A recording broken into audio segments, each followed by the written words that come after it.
ghost is feeding me telemetry. I see what he sees. Hi, this is Why not take one of those Kell many Rising, bucks for a the spin? very first story mission in Destiny's House of Wolves DLC. Those I'm heavy King Lizzard, your pipes host, come standard with and I'll mines. be taking you through the level. Quite a lot of shooting action here. It's quite a biggish story level. I've done the odd cut here and there just to try and keep the action together for you, so you're not kind of sat around watching me walk around and stuff. But we do get to ride this basically heavy bike. It's kind of like a more tankier version of that bike that you get to ride on the moon or in Winter's Run. It does also have mines. If you hit the LB and RB buttons, that will fire mines left and right. It does actually, if you fire a mine right, it will kind of kick you to the left. So you need to be prepared for, you know, getting pushed over just that bit. This main gun of this bike is awesome for dispatching smaller foes, as you just saw. Kind of becomes an electric shower of vanishing bodies very quickly, this comic. So get the old pop in on this tank. I thought I'd take this tank out with this bike, just see how long it takes. Those of you who haven't got great weapons, this bike is pretty good for helping you take stuff down. That ship flying over is just about to drop a bunch of shanks on me. I'm going to start getting some shanks attacking me any second now. There they come in the distance. I get some shots in on this. Take out some of those shanks. Shanks aren't too much of a threat for you here. They are obviously on foot. Level 30 shanks, quite nasty. Not much of a match for this bike though, when you hit them. So, more shanks.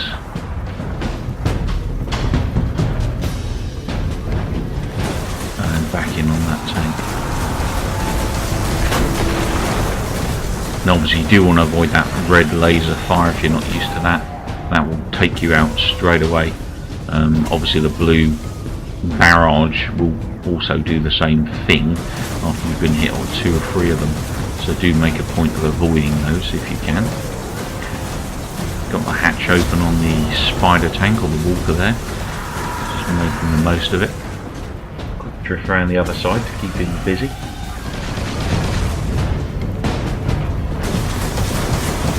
I was really keen to see how quick this would take this tank down with the main gun only. Oh, that didn't help me.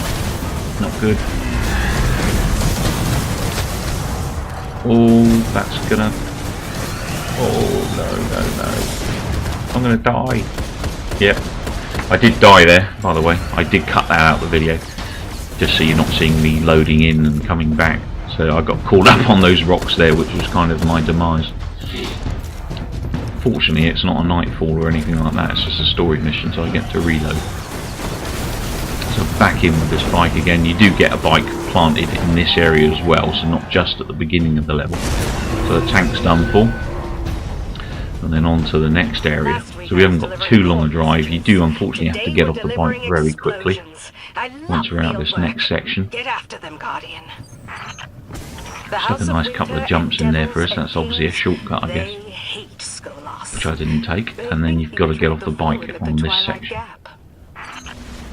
Your ghost is detecting traces of a stasis field. So now we get to see some of the newer enemies. Now these shanks are explosive shanks. They will blow up on you if they get close enough, and they can take you down pretty quickly at level 30, even if you're a level 30 plus character. And then what we've got is kind of an armoured version of Septus there at the back. So these guys go down pretty quickly. They're not like Septus Prime where they take forever to go down. But in pairs or threes they can be a real challenge if you're playing solo. And as usual, just hit them in the middle. That'll take them down nicely. So into the next section. If the House of Winter already kneels to Skolas.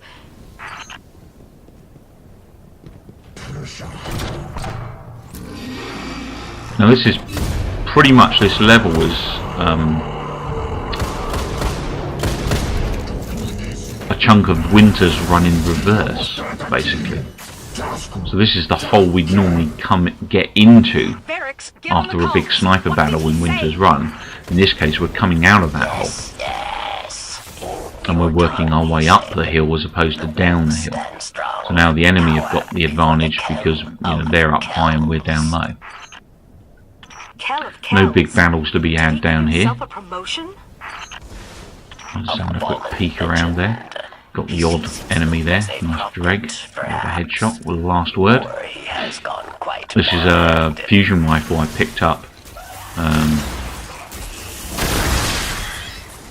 from the game. It's a Future War Cult rifle, as you can see with the FWC on the side of the barrel, but it's the Calming is what this weapon is called. It's not very highly ranked up, this weapon at all, but it's actually pretty good at killing a lot of the level 30 enemy straight off. It's a good weapon to take into nightfalls and stuff with you. Does good shield damage. It's a good way to get you started onto doing some real damage to enemies. So more of those explosive shanks up there. That's the last word I've just dug out. Again, my last word. It's only at 300 odd damage at the moment. It's not maxed out, this gun at all.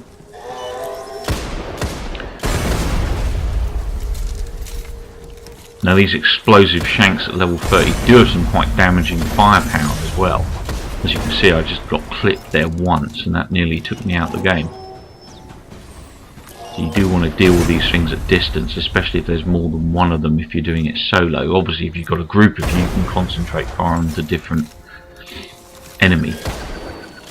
But they do sneak out when you're there, as you can see, kind of a sneaky backward pass one there. So you'd be sniping away, taking out the ones at a distance, and that thing can be up your backside and explode, and then you're out of the game. And we do get these mines in this level. You can spot them. They're little flat kind of bronze circles with a red light in the sides and on top. And if you shoot them out, you can shoot the ball that comes up from them, and it will stop the mine exploding. You can of course use those mines to your advantage, so if there are enemy next to them you can set the mine off, which will actually kill some of the enemy or damage some of the enemy for you as well. But do be wary of the mines, they are around. Generally you can run through them and get clear pretty quick.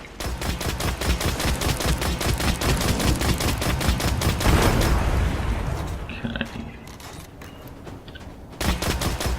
As you can see, we're working our way up where we would normally come down from Winter's Run. Just going to cross the bridge there. There was the mine, I don't know if you saw that.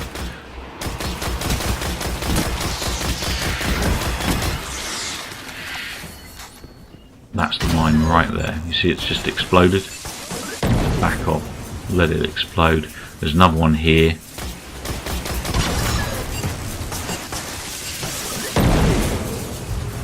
Explode in this instance, but you can actually shoot out that ball of light that comes up from it, and that will actually not impair you. And these mines do slow you down quite considerably, so if there's a lot of enemy around it can be the death of you, especially in a Prison of Elders match where there are lots of those mines throughout many of the Prisoner of Elder maps. So you really need to have your wits about you, when you step on those things, just to move on really quick, because they do actually blind you as well, so you can't see what's going on. So avoiding them is a good trick, or recommended at least. Now, I've dug out my Surus 7, or Surus Regime I should say, a gun that's kind of been seriously nerfed now. Not as powerful as it used to be, but it's still, it's a reasonable gun. Mine's not fully upgraded. I've got probably a good 2, actually I think I've got 3 upgrades to do yet, so I've not hit the higher levels on this yet. I have upgraded it with a exotic shard though, so it's kind of at the 330 something damage. Dig out the Calming again, try and take these guys' shields out. There's a lot of invisible guys here. These guys can take you down really quickly, so you do need to work away at those shields. Guardian down. Someone joined me mid-game. I didn't actually recognise the name, to be honest. It's one of my gaming friends who joined me mid-story, not realising obviously he's a level 28 character and I'm actually playing a level 30 run through. He was getting slaughtered left, right and centre and eventually left, but I didn't realise until afterwards that he actually joined the game. I was so engrossed in taking these enemy down.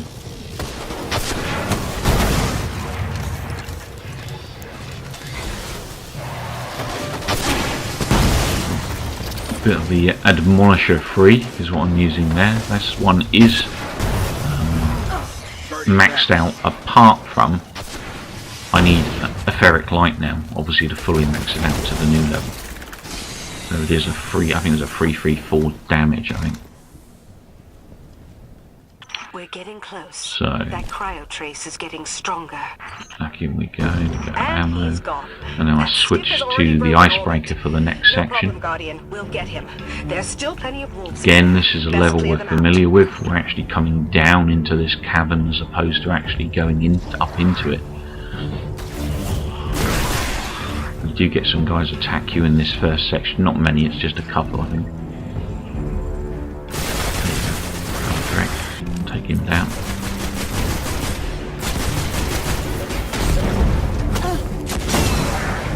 Everything's kicking off now. You get a lot of these captains around. You can pick up the scorch cannon this guy drops, Impressive weaponry. just like you can in the main Scorch cannon. planet patrol mode. I want to take out those targets of the Queen. It's worth saving those scorch cannons for the hardest enemy and stuff.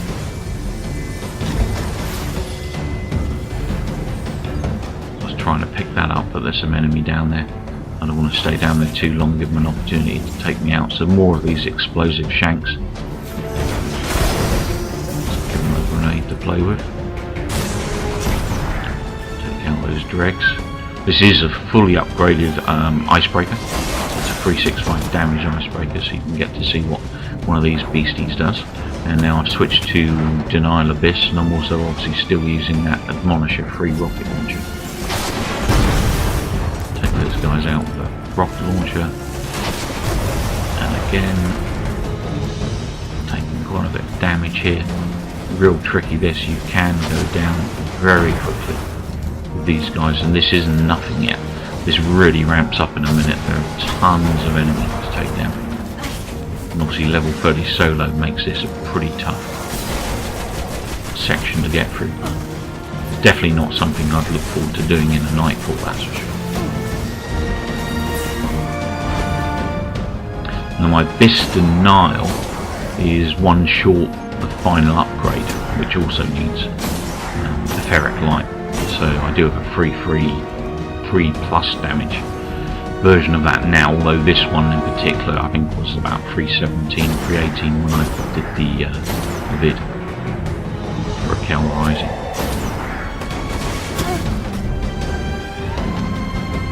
So in terms of story, and the game doesn't really offer much story. In reality, it's just, you know, the Queen wants you to take down a threat in the Fallen, which is this, you know, pack of wolves, house of wolves, fallen leaders and stuff. So it's you know, various battles with fallen that you're doing in these missions.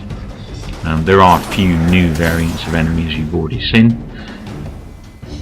Nothing majorly different, to be honest. Although new enemies obviously are welcome in any shape or form. Do get lots of new guns and stuff in this game. I've got quite a portion of guns. I'm finding that Prison of Elders is generally quite a generous game at the moment. I'll be honest though, everywhere else in the game I'm still getting flooded with green and blue engrams. I very rarely get legendary still, so I'm a little bit annoyed that that hasn't really changed much, because I thought that was one of the things they were going to be focusing on in this House of Wolves update, was that, you know, they would do more regular decent drops. But in terms of Prison of Elders, and if you do play Prison of Elders, once you get some keys, which is pretty random, but there is a glitch at the moment that's around. I've done a video for it, I haven't had a chance to post it yet, because I've got to do some narration. But something I've seen for a couple of weeks. I thought I would leave it and make sure it doesn't just vanish. I hate putting videos up on my channel if then, you know, they're only going to be relevant for a very short space of time. I was pretty certain Bungie might have fixed that quite quick. Fortunately for us, the gaming community, they haven't. So I will be sticking a video up for these respawning crates and, you know, where they're located in the various boss levels. on the various planets so that you can make the most. To be honest, the best place is the Skywatch on Earth. There are 4 places crates spawn there, and you basically get one at the south entrance to the Skywatch. There's a bit of fencing along there, a crate spawns there. There's a building up over the hill from that bottom of the hill. You've got steps, and slightly to your left, only just slightly to your left front, there's another building. One spawns there. The building where you go into the north side of the map, where there's fallen kind of guarding that building, normally 2 or 3 dregs and a couple of vandals. There's also a crate on top of that one, on top of that building, and you also get a crate in front of the lorry that's near the building I mentioned in the middle of the map. So the crates there are quite easy to get to. If it spawns down the bottom of that map, you can actually get up to 5 runs on a crate, because when you leave the area, if you head towards the I think it's the Lunar Complex, I think it's called. You head towards the Lunar Complex, then it'll basically reset that crate and you can grab from it again. So you can get up to 5 grabs. There are some videos out there already by various other people who did it on day 1. I just wanted to make sure it wasn't just going to vanish and be a flash in the pan before I did finish my video off. So I'll get that up in a few days for those of you guys that haven't seen it yet. But it's a good way of getting, or the best way at the moment anyway, of getting treasure keys so that you can battle it out in Prison of Elders, which is well worth doing. It's a really good fun mode. I've only got the 1 video up at the moment, but I will be putting some more Prison of Elders up soon. So this bit, I find it's actually easier to retreat to your normal entry point on Winter's Run. So this bit here is normally the first leveled enemy you'll find. When I say leveled enemy, I mean, for instance, if it's a level 30 strike, then this is the first place you'll find level 30 enemy, and this is where you'll come into this level in Winter's Run. But obviously in this case, this is a good defend point for us to take out these enemies. It's the safest place in this particular part of the map. You do get a lot of enemy there. You really would not want to be down there with that enemy. Go down pretty quick. Get the icebreaker out, just finished him off. And we do get a number of waves that come out from this particular level. Pretty busy level. You get a series of captains come out that you need to take out, and these guys are as tough as nails. Icebreaker does a good job of breaking their shields down and then allowing them to finish them off. Kell there, managed to take him down. Got a nice upgrade for one of my new helmets, my high level damage helmets. Now all the new legendary gear needs etheric light, and I know you can get etheric light from Iron Banner and stuff, or at least that's what I've read anyway. But the Iron Banner is going to be coming back, by the way, on June 2nd, so when that comes back, that's a good place. If you rank up to level 3, you can buy etheric light from that particular vendor for the Iron Banner, so definitely worth putting a date, June 2nd, in your diary. I will be jumping in Iron Banner, not for the first time, but for some reason I lost all my original Iron Banner score. I was actually at Iron Banner kind of half a level 1. I didn't play a whole lot of it, but it's another one of those annoying things where everything's been reset for me. So I'll be jumping in Iron Banner June the 2nd. I hope to see some of you guys in there battling it out with me, and who knows, maybe I'll even get the odd video. This fight keeps going for a bit here. There's a Scorch Cannon there, been dropped by that captain. I'm going to make a cheeky run out, get this Scorch Gun in action. Now those shanks in a group like that are just lethal. You do not want to run into a group of 3 or 4 of those shanks. They'll take you down in no one's time. So that pretty much is end of level. That is the very first level in House of Wolves DLC for Destiny, Kell Rising. Thanks for watching. please remember to rate the video, and if you're not a subscriber, feel free to click that sub button. It'd be great to have you as part of the King Lizzard's Game Lounge team. Keep watching and take care. Skolas once. We can do it again. Now this level is where you also unlock the Vestian Destiny. Very good little pistol, arc pistol, hence why I stuck that on the end of the video.